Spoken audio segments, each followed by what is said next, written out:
For inverse trig integrals, we have to apply these two formulas. So we have this formula here for tan. So when we have this 1 over 1 plus x squared type of integral, we can use the inverse tan function. And we have this extra coefficient of a that we can apply in here. Now there are some slightly different versions of this, and it's based on factoring of that a squared out of the fraction. Okay, but we essentially get the same integral when we do that.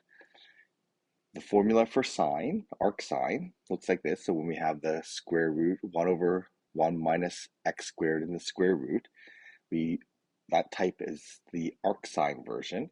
And same thing with the arc sine version. There's some variations of this, and it's to do with the factoring out of the a squared out of that radical. But again, the end integral is going to be the same. So here, if we take a look at a, we have this coefficient of a that's a constant.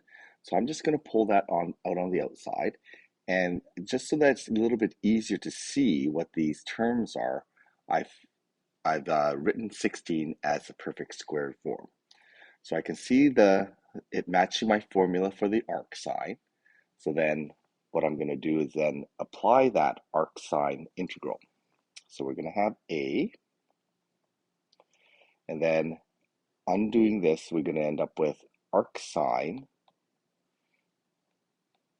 and then because of that coefficient of 16, we're going to end up with x over 4 inside this integral.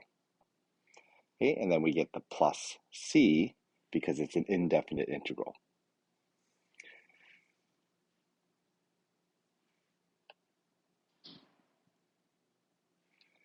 For b, this one follows the arctan type. So if we take a look at our formula up here, it's following the arctan type. So what I've done is I factored out the 9. Okay, that is a constant term, so we don't need to worry about that. And then the 25 I've rewritten as 5 squared, so that identifies that coefficient a in the formula.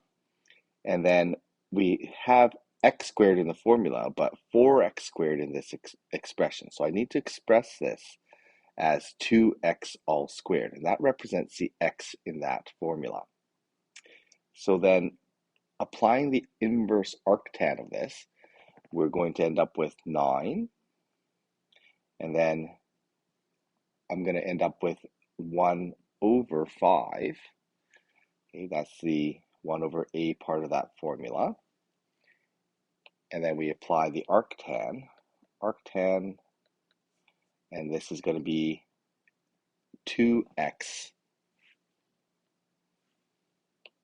So instead of x, we're going to use the 2x here, and then over 5.